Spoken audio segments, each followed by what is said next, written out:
Good morning.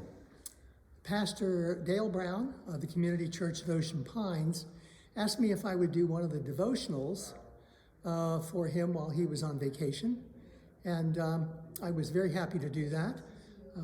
I picked a reference from Galatians 6, verses 9 and 10, and it goes like this: "So let us not grow weary in doing what is right. For we reap what we harvest, if we do not give up. So then, whenever we have an opportunity, let us work for the good of all, especially for those of family and faith." Now, what do you think the meaning of that advice is?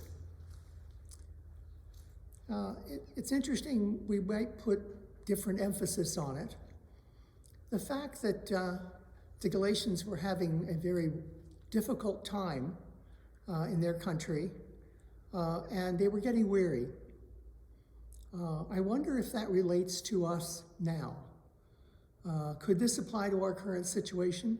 Being weary of all the precautions and restrictions and to our normal life routines caused by this worldwide pandemic, and not knowing how much longer this is going to go on.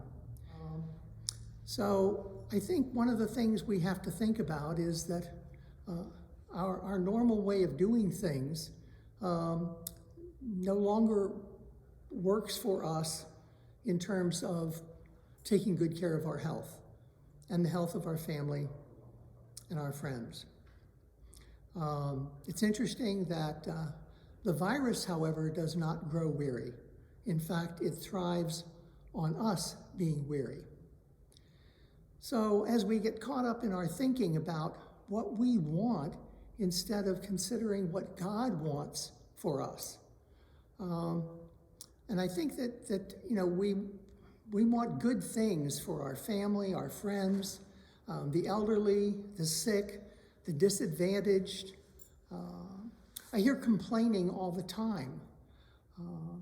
I hear a lot of people now very upset because they can't get together to celebrate the holidays with their friends and family the way they always have done and the way they're used to doing.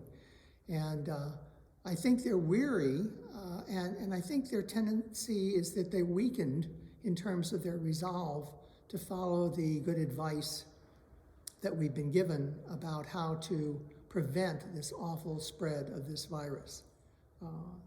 I think we have a culture that is very concerned about their own happiness in getting back to normal. I hear so many people saying, "I just want to get back to normal."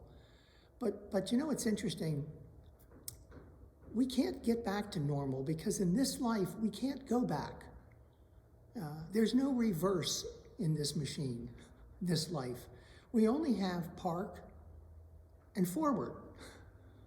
So I think we could begin to think about this, the advice about not giving up, because we're looking down the road, as Paul was saying, at the harvest in the future requires we stay vigilant now and work hard now. So I think the idea here is that we have to simply plan how we'll go forward better.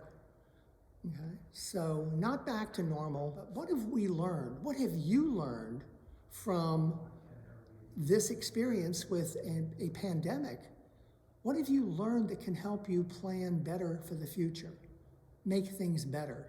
An example for me is that, I've always spoken to people, an audience, and now I'm talking to a camera. And this is a whole new world of virtual presentations for me. But maybe that's what God wanted me to get out of this. Maybe this is the wave of the future, and this is what I should have been doing and preparing for all along. So, what can we do? I think sometimes we want to do what makes us feel good. And I certainly find that it feels good when I know I'm helping other people. And I think that that's part of what we look at in what Paul did. Paul didn't just feel bad for the Galatians. He wrote them a letter, a long letter, letters, in fact, that said, don't give up. I encouraged people, gave them some advice. I wonder if we decided to contact some people we haven't talked to in a long time, some old friends, maybe some family members, maybe some old neighbors. If we reach out and just provided some encouragement and a listening ear, I think we could do a lot to help people. So that's, I think, one of the things I got out of this passage, because I think God rewards us with what we in Stephen ministry call the helper's high. The helper's high is feeling good for having helped someone else. And that is what I call psychic reward. And it's my primary reward. So reach out, I hope, and touch someone else's life in a positive way. Thank you. I did just want us to end with a poem here. This is a poem that I actually read at the conclusion of my wife's celebration of life service, because she was known for making the best of every day. When she was told by the doctor she was going to die, she said, "It's up to God when I die, and he calls me home. But it's up to me what I do with every day. And every day is a blessing. Every day is special." This was the point. This is the beginning of a new day. God has given me this day to use as I will. I can waste it or use it for good. But what I do today is very, very important, for I'm exchanging a day of my life for it.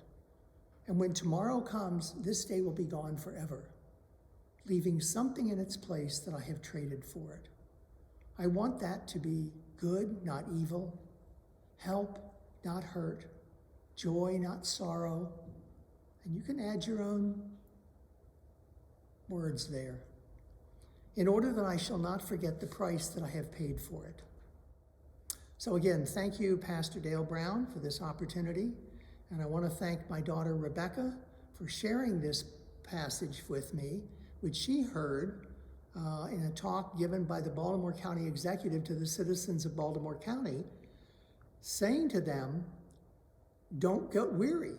We have to keep doing what we know we need to do, doing what's right.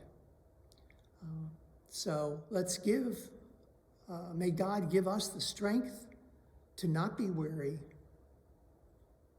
not to let down our guard, and to be strong in our faith. God's blessings to all of you.